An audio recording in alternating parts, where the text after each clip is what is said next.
Aproximando de 30 mil membros, espalhado na Grande São Paulo, na região do ABCD, no litoral, e parte do interior, que vai na linha de Osasco, Carapicuíba, indo até ali a São Roque, e à nossa esquerda, Piedade, Pilar do Sul e toda aquela região, que é muito boa para morar e um clima também agradável que está lá.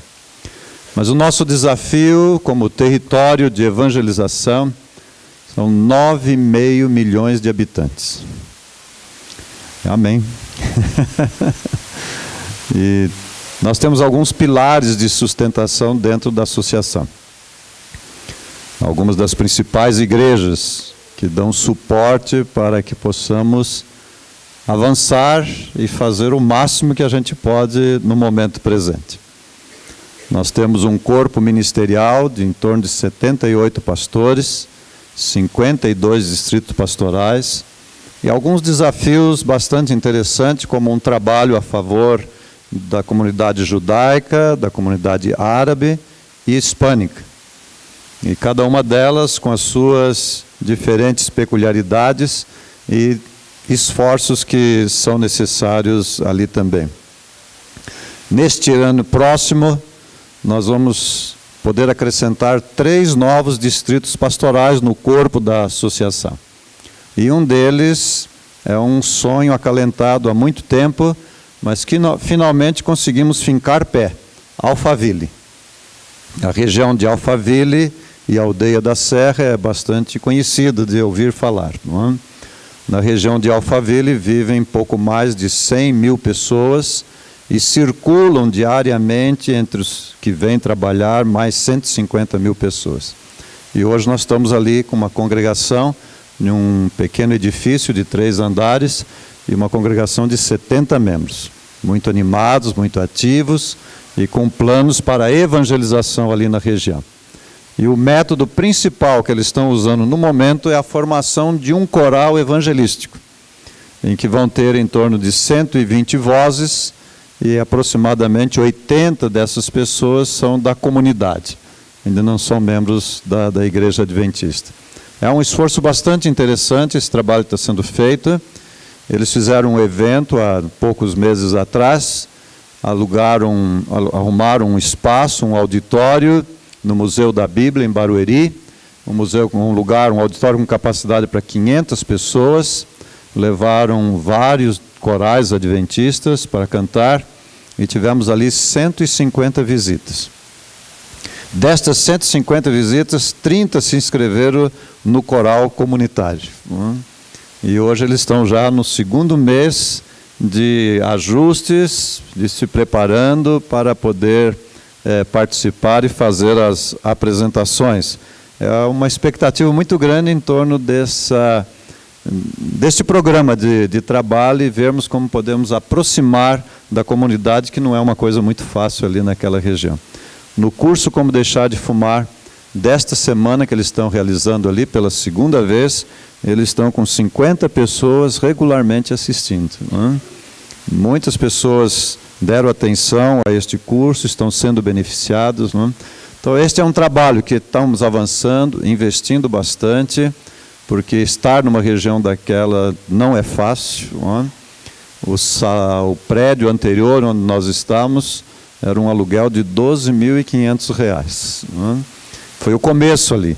Estamos avançando, um terreno para ser adquirido é pouco mais de R$ 1 milhão, mas os irmãos estão animados, estão se organizando para isso, e creio que não vai demorar muito, teremos uma bonita igreja ali para receber a nossa irmandade.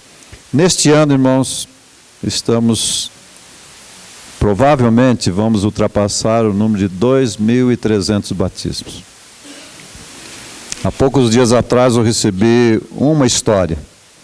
Jane, casada, seu esposo, seus filhinhos, mudou para um pequeno condomínio de edifícios ali na região de Carapicuíba, de origem espírita, muito envolvida com o espiritualismo, mas muito infeliz.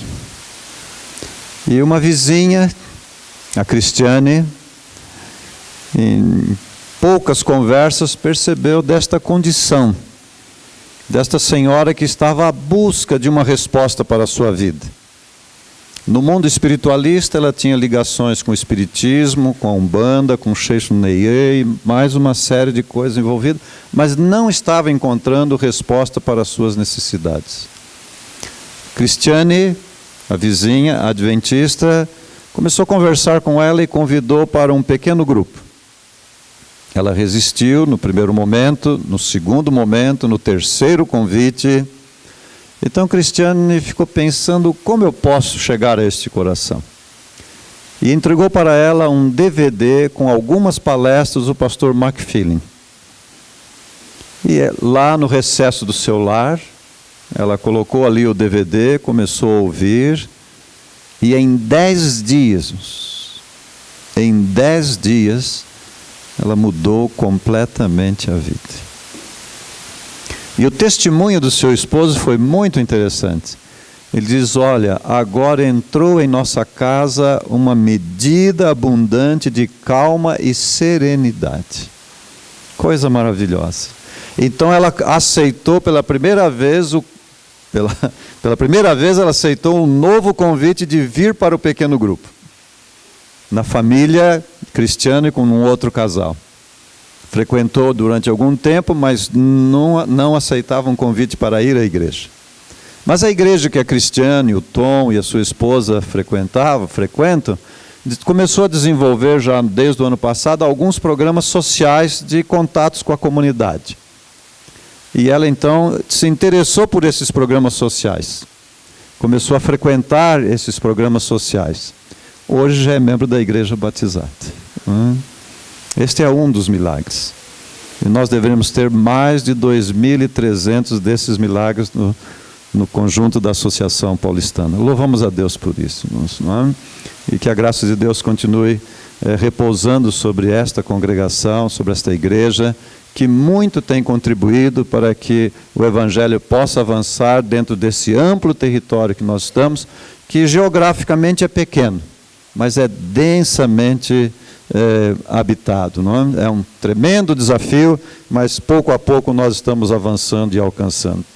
Em função do crescimento da Associação de Desenvolvimento, nós tivemos que ampliar o grupo de companheiros de trabalho ali no escritório e colocamos um evangelista para poder reforçar o trabalho de evangelização na linha de frente. E na saída do pastor Cirilo para a área de evangelismo, nós tivemos vago o departamento de Ministério Pessoal e Escola Sabatina. E para este período administrativo, a ideia é reforçarmos o trabalho a favor desta área da Escola Sabatina, que estamos tendo cada vez mais dificuldades, de as pessoas realmente tomarem interesse em estudar a Palavra de Deus. No mundo evangélico, a escola dominical está em processo de extinção. E no mundo adventista, estamos fazendo um esforço muito grande para manter o programa de estudos da Escola Sabatina, que realmente é o que nos sustenta, o estudo regular da Palavra de Deus, essa fundamentação.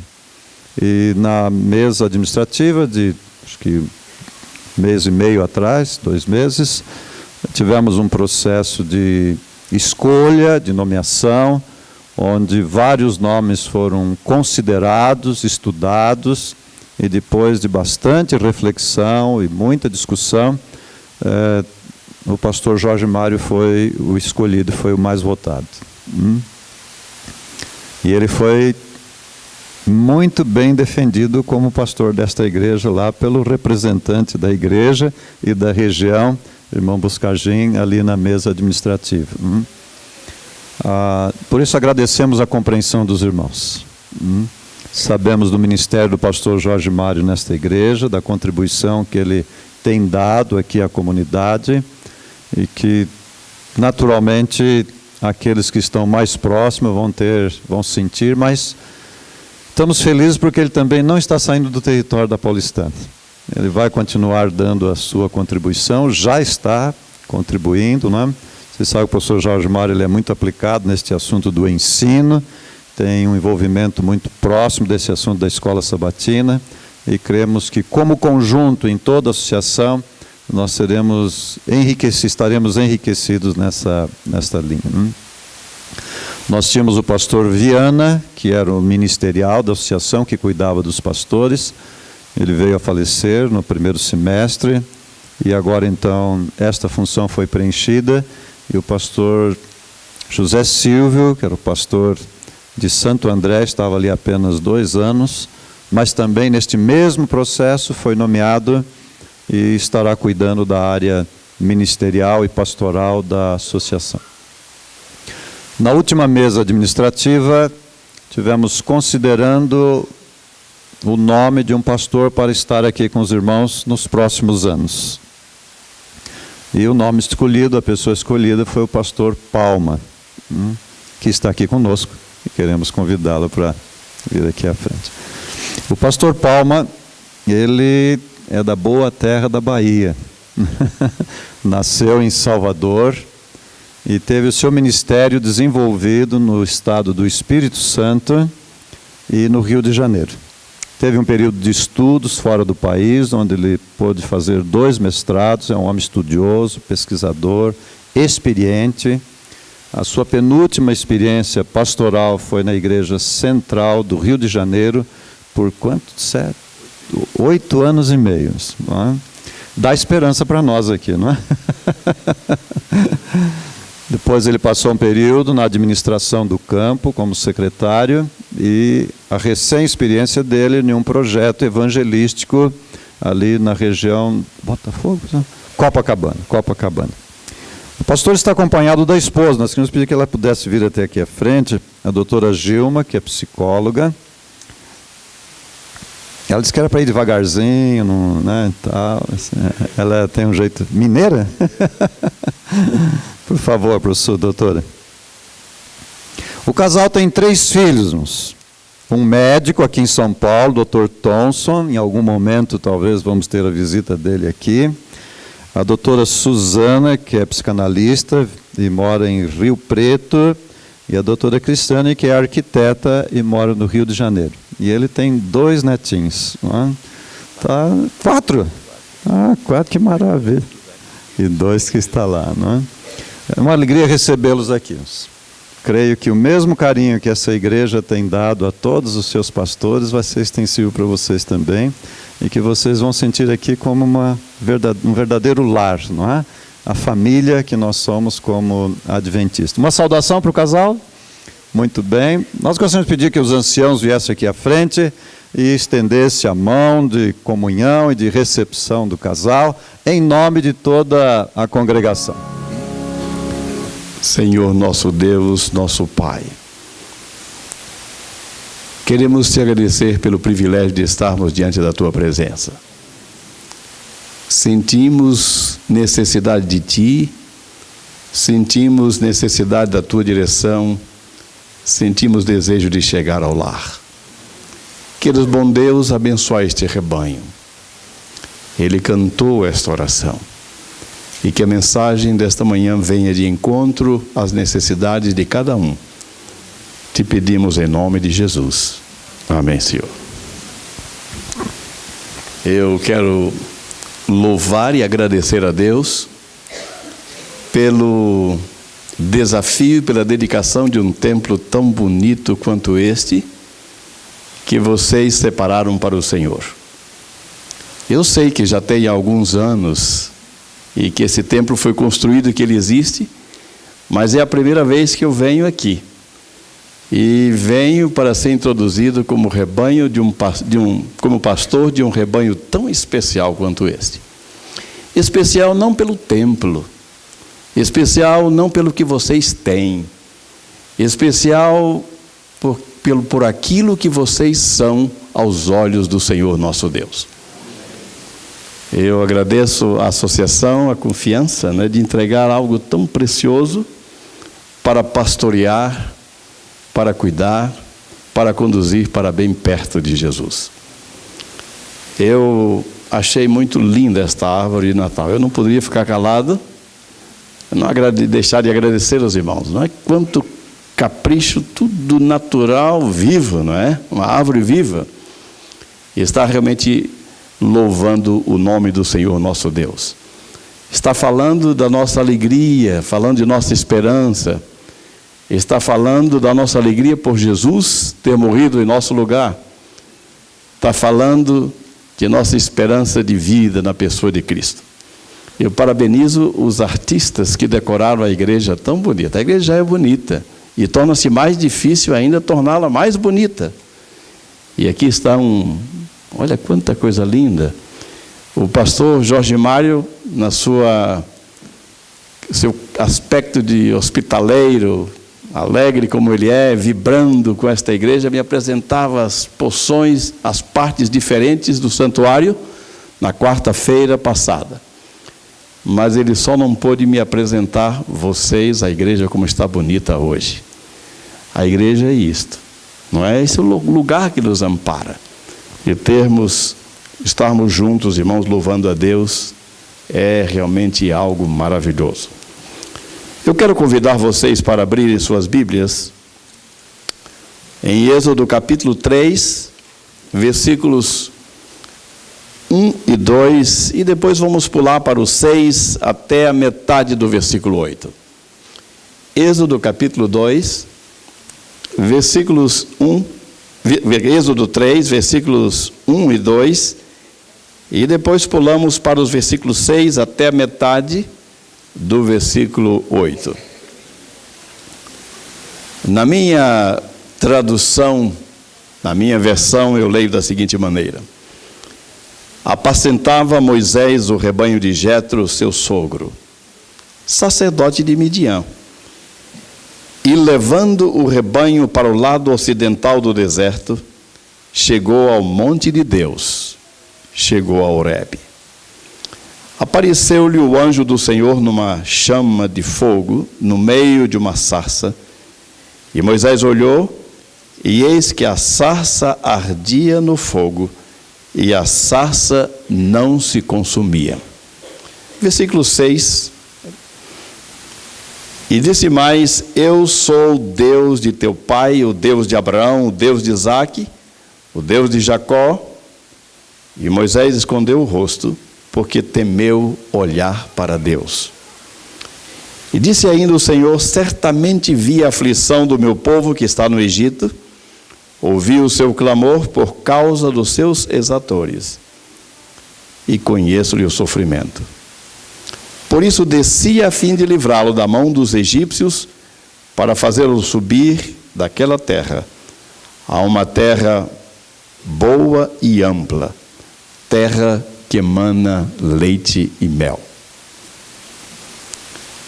Eu confesso, queridos irmãos, que esses textos, essa porção da palavra de Deus, tem muita coisa extraordinária para edificar a nossa vida e fala diretamente do cuidado de Deus para com cada um dos irmãos. Começa dizendo: apacentava Moisés o rebanho de Jetro, seu sogro, sacerdote de Midian. Durante 40 anos, Moisés fora preparado para ser um estadista, para ser um general, quem sabe um faraó. Mas após este período, Moisés tomou a decisão de ser um pastor. E Deus então o tirou do Egito e o levou para a terra de Midian, bem distante, e emprestou-lhe um rebanho, para que durante mais 40 anos Moisés pudesse aprender a arte de pastorear ovelhas. Isto fala para mim, irmãos, de duas verdades importantes que eu quero trazer para vocês. A primeira delas é: quão difícil é ser pastor de ovelhas. Pastorear um rebanho que não é seu, mais difícil ainda. Eu estar nesta igreja por 4 anos e meio, pastoreando com este rebanho maravilhoso, com suas peculiaridades, com suas diferenças, eu aprendo e sou e concluo que o pastor Jorge Mário é um bom pastor. E aprendeu a ser um bom pastor com vocês, melhor pastor com vocês ainda.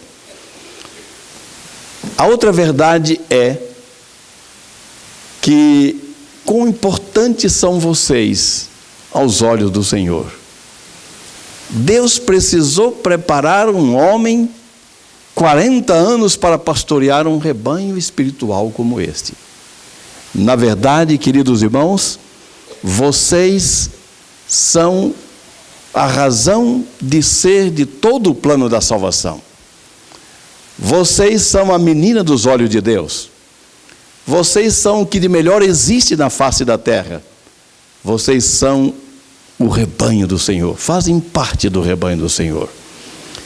Quarta-feira passada nós tivemos um inspirador concílio e a primeira vez que eu estava com um grupo da Paulistana, um privilégio muito grande. E ali o pastor Cid O'Neill, como pastor geral, falava com muita autoridade sobre a importância deste rebanho. E ele dizia assim: olha, vocês pastores, nós pastores precisamos eleger para o ano de 2008 e para toda a vida, a partir daí, como texto áureo do ministério. 1 Pedro, capítulo 2, versículo 9. Na minha tradução eu leio assim: vós, porém, sois raça eleita, sacerdócio real, nação santa, povo de propriedade exclusiva de Deus. Daí a razão, irmãos, que este rebanho é tão importante. Nação santa, propriedade exclusiva de Deus. E quão difícil é lidar com um vaso tão precioso, menina dos olhos do Senhor. A gente precisa, irmãos, de porção especial do Espírito Santo. E eu quero que os irmãos orem para que Deus nos conceda para levar avante o ministério nesta fase final da história da terra. Nós queremos ver vocês do outro lado do mar. Amém, irmãos? Queremos ver vocês aos pés de Cristo. Queremos que vocês vejam com seus próprios olhos o Salvador. E mais do que isto, o Pai, o maravilhoso Pai que nos deu o seu Filho. Moisés aprendeu a ser pastor. E olha como aprendeu. Ele levava o rebanho, atravessando o deserto, para o Monte Moriá, para o Monte Sinai, digo melhor, para o Monte Horebe, que passou a ser conhecido posteriormente também como Monte de Deus, pelas tantas vezes que Deus se manifestou ali.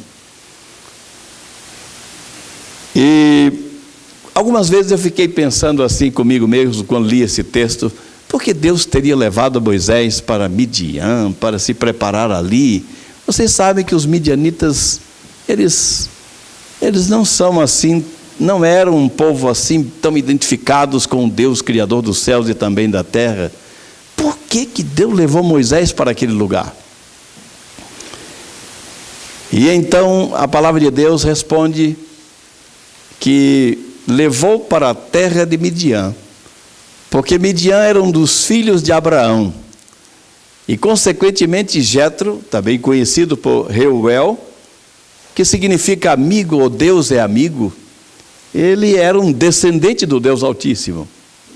Um descendente de Abraão, digo melhor, um servo do Deus Altíssimo.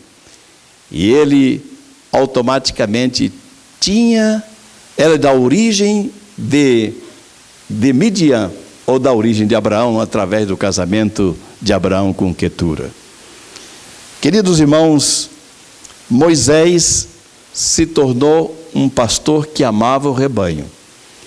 E quando chegava um período mais difícil para o rebanho, devido à ausência de água e pastagem muito limitada, Moisés acordava de madrugada, atravessava um deserto, subia o Sinai, para lá em cima oferecer boas pastagens para o rebanho e fontes de águas cristalinas. E enquanto o rebanho passeia, Moisés estava a sós com Deus. Não era um trajeto de um dia de ir e vir, ele teria que ficar mais tempo. E Moisés gostava deste período, mesmo representando um sacrifício maior ainda, deixar a família, ir lá para o monte, atravessar o deserto, subir o Sinai e estar lá, porque Moisés gostava de buscar estar com o Senhor. Quero dizer aos irmãos que todos nós temos um deserto na vida a atravessar. E nós só conseguimos atravessar o deserto quando, levantando de madrugada, buscando o Senhor, buscando o seu poder para a nossa vida, para o nosso dia a dia. Moisés gostava de acordar de madrugada, para que pudesse com forças atravessar o deserto e fazer mais, subir o monte para estar a sós com Deus.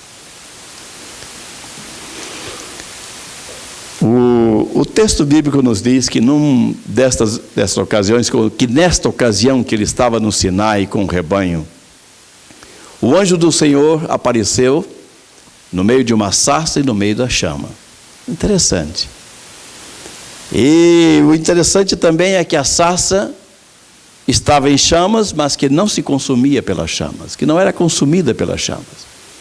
Esses são os dois elementos importantes e centrais de nossa meditação nesta manhã de sábado. O anjo do Senhor. Quem era este anjo do Senhor? Pelo conhecimento teológico, logo nós costumamos dizer, o anjo do Senhor era Cristo. Tudo bem, eu também aceito assim. Mas nós não precisamos nos antecipar para interpretar a Bíblia, porque ela mesma se interpreta. E se vocês quiserem saber um pouquinho mais sobre esse anjo do Senhor, vamos chegar até o versículo 4, ou cheguemos até o versículo 4, onde vocês veem tem exatamente a resposta para esta pergunta. Vendo o Senhor que ele se voltava para ver, Deus do meio da sarça o chamou. Interessante, queridos irmãos, lá ele viu uma sarça. A sarça estava ardendo em fogo, em chamas. E a sarça, e no meio das chamas, estava o anjo do Senhor. E aqui diz que quando Moisés se aproximou, vendo o Senhor que ele se voltava para ver, diz assim, Deus o chamou. Quem era o anjo do Senhor? Na minha tradução, eu tenho a palavra Senhor aqui no versículo 4, com tudo em maiúsculo. Eu não sei vocês, na tradução de vocês, mas provavelmente sim, tudo Senhor. Significa que no original a palavra era Yahvé. Mas os copistas, por respeito ao nome de Deus, do Deus único, do Deus verdadeiro, eles usavam a palavra Adonai em letras maiúsculas. Colocando no lugar certo o nome do Senhor, vocês têm assim, no versículo 4, vendo Yahvé, que estava no meio da chama, no meio da sarça, que ele se voltava para ver, Deus, o Eterno, do meio da sarça, chamou e disse, Moisés, Moisés. O anjo do Senhor é Yahvé. O anjo do Senhor é Deus. E tem surgido, irmãos, cada dia correntes e mais correntes querendo negar a divindade de Cristo, atestada desde o princípio pelo próprio Deus. Identificando-se diretamente, não é um problema apenas de teofania, Deus se tomando a forma de um anjo, não. É exatamente Deus que ali estava. Não podia estar em sua glória, porque haveria de fulminar aqueles que estavam neste mundo. A glória de Deus fulmina o pecado e os pecadores que estão neste mundo agarrados a ele. E então, vendo Yahvé, que ele se voltava, do meio da sarça, Deus disse, Moisés, Moisés, Deus chamou. Aqui, irmãos, tem uma lição muito bonita, muito maravilhosa para nós. Nós podemos confiar em Deus. Nós podemos confiar em Deus porque nos momentos difíceis da nossa vida, Deus se faz presente, não nos livrando das lutas, das provações, mas estando conosco, através de nossas lutas e também através de nossas provações. O outro elemento importante que nós temos aqui é que a sarça não se consumia. Eu não gostava muito e não apreciava muito este símbolo para o povo, para a sarça. Porque aqui no texto, quando a gente vê o que significava esta sarça, nos versículos 7 e 8, no versículo 7, de modo geral, de modo específico, a gente vê que esta sarça representa o povo de Deus e a sua aflição, ou mergulhado em aflição. No versículo 7 diz assim: disse ainda Yahvé, ou o Senhor, certamente vi a aflição do meu povo que está no Egito. A sarça é um símbolo do povo de Deus. E a chama é um símbolo das provações, do crisol em que este povo se achava naquele exato momento.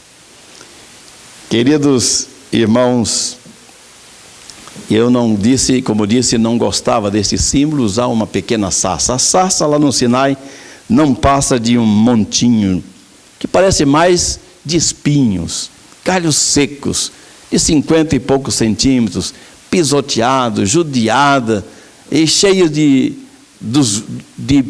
da areia, do pó, e assim por diante. E Deus toma isto para representar o seu povo. Por que não um altaneiro cedro do Líbano? Por que não em nosso mundo, nosso país, nossa cultura, um reto e poderoso eucalipto? Por que não uma outra árvore plantada junto a ribeiros, como verdosa, bonita? E por que Deus usava esse símbolo? Porque era exatamente o símbolo que representava o momento em que o povo de Deus se achava. E eu quero dizer para vocês que se Deus fosse escolher um símbolo para representar o seu povo neste momento da nossa vida, nesta fase final da história da terra, Deus não escolheria um outro símbolo que não uma sarça retorcida, pisoteada, empoeirada, para representar a igreja. Queridos irmãos, ser adventista do sétimo dia não significa viver sem sofrimento. Não significa viver sem lágrimas. Não significa viver sem dores. Jesus dizia: no mundo tereis o quê? Aflições. Mas tem de bom ânimo, porque eu estou contigo. Aqui está a grande mensagem. A diferença entre o adventista do sétimo dia e aquele que não teme ao Senhor é que nós temos sofrimento, temos lágrimas, mas temos Cristo conosco, presente em nosso meio. E é a presença de Cristo exatamente que elimina os efeitos destruidores do fogo. E é exatamente a presença de Cristo no meio do seu rebanho que faz com que esse rebanho, mesmo passando por agruras, por dificuldades deste mundo que não é o nosso, possa permanecer firme ao lado de Cristo, presente, vitorioso também. É possível, queridos irmãos, que nesta manhã a gente tenha aqui algumas pessoas que estejam como aquela sarça envolvida em chamas. É possível que a gente tenha aqui nesta manhã alguns lares que estão passando o momento de estar também em chamas, tremendas dificuldades. É possível que tenhamos nesta manhã, queridos irmãos, algumas pessoas que estão passando problemas financeiros, que estão atravessando problemas também de trabalho. Quem não os tem? Mas não se desanimem, não, jamais, porque Cristo, o anjo do concerto, está no meio do seu povo. Amém, irmãos? Eu conheci na Igreja Central uma senhora, e eu quero partilhar com vocês essa experiência. Essa senhora, ela por uma disfunção hormonal, ela era muito gorda. E a cadeira de roda era uma cadeira adaptada para ela. E ela não saía de casa ela se fazia sempre presente ali. E não porque não quisesse sair, é porque ele tinha os seus movimentos limitados pela sua condição de uma mulher obesa. E o seu nome era Ernestina. Eu não consigo me esquecer dessa mulher. Ela, apesar do contexto, toda a movimentação dela era do quarto para a sala, da sala para o quarto, mas ela nunca estava triste. Ela estava sempre com um sorriso nos lábios. Ela parecia um adventista do sétimo dia. Não me pergunte como é a cara de um adventista do sétimo dia. Só que não pode ser, como vocês viram na manhã de hoje, na lição de hoje, destituída de louvor, pesada, não é? Mergulhada na tristeza e no sofrimento. Não. Apesar de tudo isto, nós temos uma esperança extraordinária e temos a presença de Cristo conosco. E eu não sei como é a cara de adventista, mas a irmã Ernestina tinha a cara de adventista. Algumas vezes, irmãos, eu separava um texto para levar conforto para ela. E quando chegava lá, em vez de levar conforto, eu era confortado. E eu vinha pelo caminho dizendo, como pode? Como pode?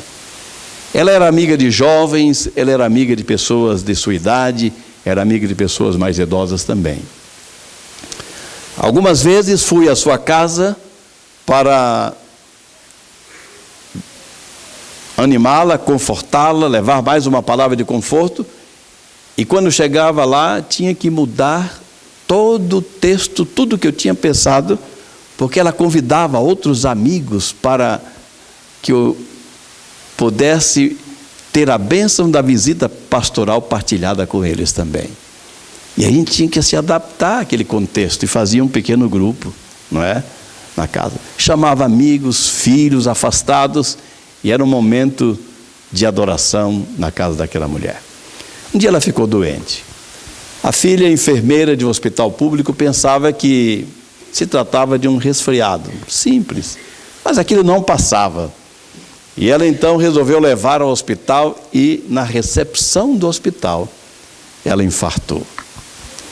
Era um problema cardíaco.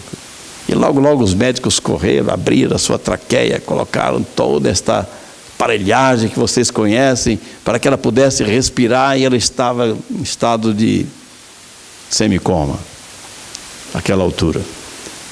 E a igreja orou por ela. Nós a visitamos várias vezes. E um certo dia,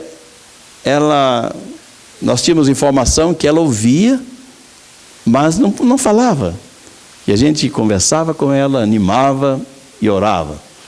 E um dia uma jovem enfermeira disse assim, olha, quem é essa mulher que recebe tantas visitas? É bom a igreja estar assim visitando e preocupada com o outro, não é? Quem é esta mulher? E então a outra, no outro dia, disse, olha, eu descobri quem ela é. Ela é mãe de um político, porque tanta gente vindo assim e tal.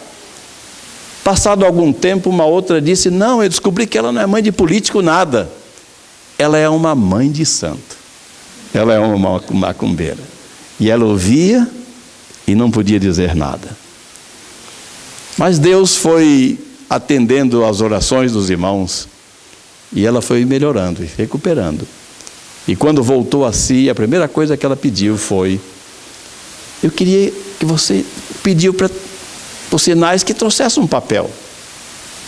E então trouxe o papel, uma caneta, e ela disse, sou adventista do sétimo dia. Adventista do sétimo dia? Ninguém entendia, ninguém conhecia isto por ali. E quando ela estava quase para ficar boa, ela apareceu sem nada na sua traqueia. Tudo aquilo foi tirado. E os médicos ficaram preocupados, chamaram a filha e disseram assim, Miriam, veja o que aconteceu com sua mãe. Ela já passou aqui tanto tempo na UTI, ela não podia estar mais. deveria ir para casa e agora aparece assim, a gente não sabe se deve reoperá-la para colocar tudo de volta ou se a gente deve deixar assim mesmo, mas ela vai morrer. E a Miriam falou, deixe minha mãe descansar, porque ela já sofreu demais. E os médicos falaram, não, Miriam, temos que ver o que... Resolveram fazer uma junta médica. E no dia, resolveram convidar a Miriam, pela estima que tinha, para assistir às discussões que eles teriam na junta. E no horário certo, ela foi convidada, ela desceu, e um outro médico também desceu com ela. E eles tomaram assento, começaram a discutir e tal, já passava algum tempo que ela estava sem nada na traqueia para respirar, e eles estavam debatendo. E a uma certa hora, novamente, a Miriam fala, por favor, deixa minha mãe descansar em paz. Ela já sofreu muito. E eles ficaram assim, parados, e aquele médico que desceu com ela, disse assim, olha, eu acho que eu concordo com ela, não deve reoperá-la, não deve fazer tudo de novo. Quanto tempo já faz? Eles disseram o tempo que já fazia, que estava sem aparelhos. Então, se não morreu, não vai morrer mais, não é certo? E olhem que as coisas já estão tomando assim um aspecto bem melhor. E eles resolveram encerrar a reunião e decidir deixar como estava. Aquele médico foi embora e eles chamaram a Miriam e falaram, Miriam, você é mesmo abusada. A gente permite que você venha, veja como nós estamos cuidando da sua mãe, e você de repente traz um médico para dar palpite no nosso serviço. E a Miriam falou, não, peraí, não trouxe ninguém. Mas ele veio com você. Bom, ele desceu comigo do centro cirúrgico, mas eu não conhecia, até achava que ele era o chefe do serviço. E eles disseram então, mas você trouxe, Miriam? Eu falei, ele veio comigo, Miriam disse, mas eu não trouxe, não convidei. E eles se olharam assim, não é? Porque eles nunca tinham visto aquele homem antes e nem nunca mais viram depois. Diz o texto, irmãos, que a sarça estava em chamas, mas a sarça não se consumia, porque o anjo de quê? Do Senhor estava no meio dela. Queridos irmãos, o anjo do Senhor continua presente no meio do povo de Deus. Sabe por quê? Porque o mesmo Deus que apareceu a Abraão, que apareceu a Isaac, que apareceu a Jacó, é o nosso Deus. Aqui no versículo 7 e 8, nós temos 3 verbos que a gente deu como tema do sermão de hoje. E o primeiro é, no versículo 7, vi a aflição do meu povo, vi. O segundo é, ouvi o clamor do meu povo.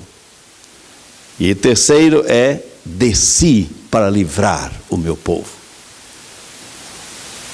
Esses verbos, irmãos, estão correspondentemente no nosso perfeito, que na língua original, bem interpretada no grego, ela significa uma ação que teve um ponto, um momento que aconteceu, mas com efeitos duradouros. Isto quer dizer que Deus viu o clamor do povo, do seu povo, no passado, e Deus continua vendo o sofrimento do seu povo no presente.